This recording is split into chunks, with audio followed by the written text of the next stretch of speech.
Pasamos ahora al parágrafo 62. En el parágrafo 62, Hegel continúa con la línea de lo trabajado en el parágrafo 61 respecto de en qué puede consistir la propiedad de una tierra que no se trabaja. El tema es áspero, es ríspido, porque Hegel está abordando de manera directa la relación que hay entre los nobles que poseen tierras ilimitadas y que a través del contrato de enfiteusis conceden a perpetuidad a quienes la trabajan.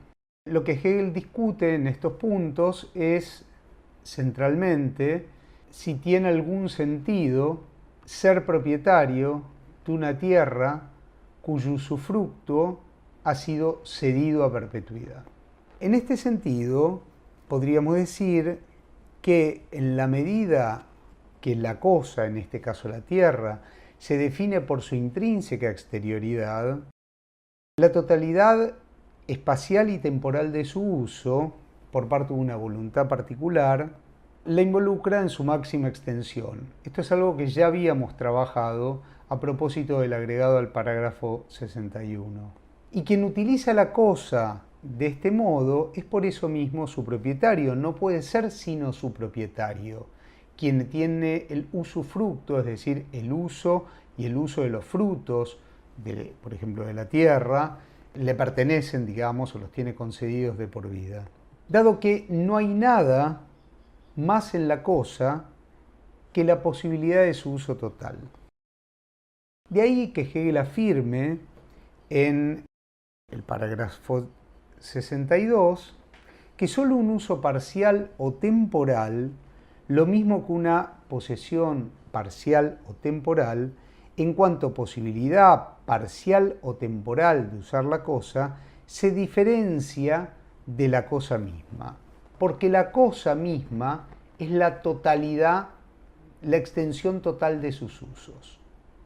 Entonces, si bien puede haber un propietario y alguien que arrende temporalmente esa tierra para trabajarla, lo que no puede haber es que existe un propietario que cobre una renta anual.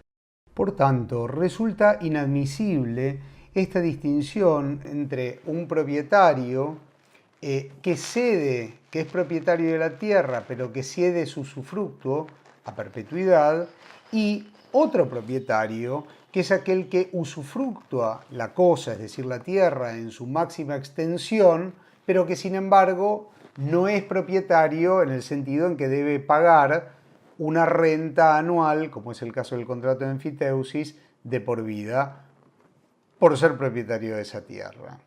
Y esto es lo que Hegel aclara al comienzo de la observación y hacia el final también. Leo el inicio de la observación al parágrafo 62.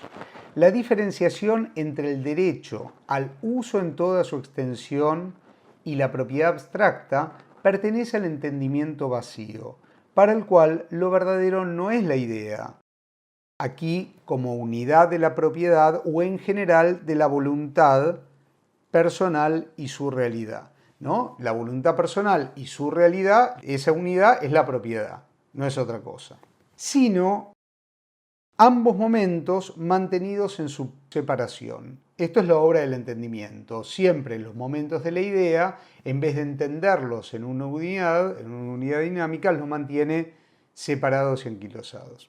Esta diferenciación es, como relación real, sigue Hegel, una vacía relación de dominación que podría ser llamada locura de la personalidad, ¿no? Y aquí Hegel habla un paréntesis y dice por qué no se la llama locura, ¿a qué estamos acostumbrados a llamar locura?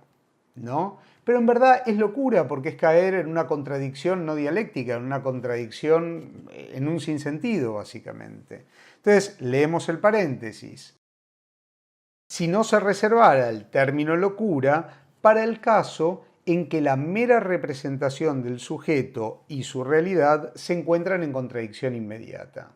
Pero es algo que también ocurre cuando se mantienen estos sentidos diferenciados en que dos propietarios poseen la misma cosa. Y entonces Hegel sigue y concluye este primer párrafo. Porque lo mío en un objeto debe ser sin mediación, según esta tesis, mi voluntad individual exclusiva y la voluntad individual exclusiva de otro, ¿no? Entonces, lo mío en un objeto es algo que no es mío, en definitiva. Tengo el usufructo, el uso de la cosa en toda su extensión, pero a su vez, esa cosa le pertenece también a otro. Si no hay más nada, no hay otra cosa no hay ningún resto de la cosa que no me pertenezca. ¿Qué es lo que le pertenece a otro? Y más adelante, justamente, después viene una serie de distinciones históricas que Hegel las deja un poco de lado, dice que no tiene mucho sentido abordarlas aquí. Y más adelante retoma esta distinción o aborda esta distinción entre dominium directum y dominium utile, referido al contrato de enfiteusis que también lo menciona. Si estas instituciones contuvieran solo aquella diferenciación en su estricta abstracción, no habría dos señores, domini, sino un propietario frente a un señor vacío, ¿no? Un propietario sería aquel que tiene el dominium utile y el señor vacío el que tiene el dominium directum. Pero a causa de las cargas, son dos propietarios los que entran en relación, aunque no en una relación de propiedad común. Es decir, son dos propietarios, pero no es que son propietarios en común de la tierra, porque el propietario en definitiva es el noble, es aquel que tiene el dominium directum.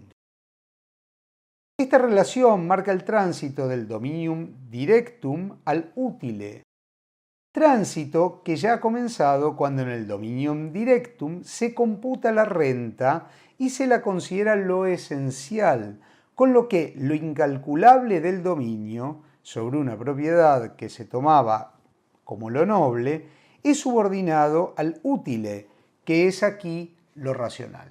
Entonces, si lo racional ya en el dominium directum es lo útil, puesto que computan la renta y la renta que le deja es lo esencial, entonces se entiende que no hay dos propietarios, sino que la tierra es del que lo usufructa a perpetuidad y lo otro es una mera relación de dominación, un mero ejercicio de dominación, por lo tanto irracional.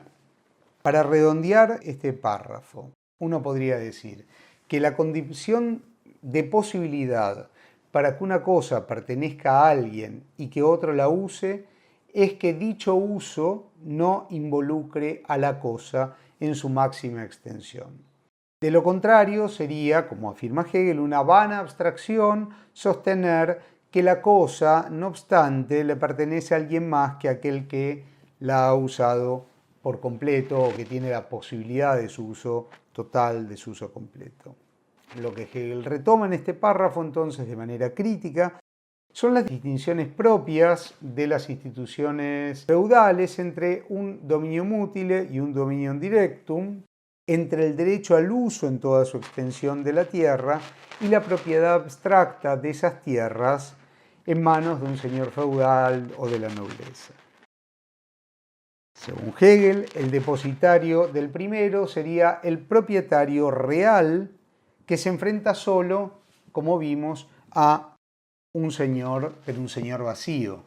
Bueno, hasta aquí llegamos con el parágrafo 62.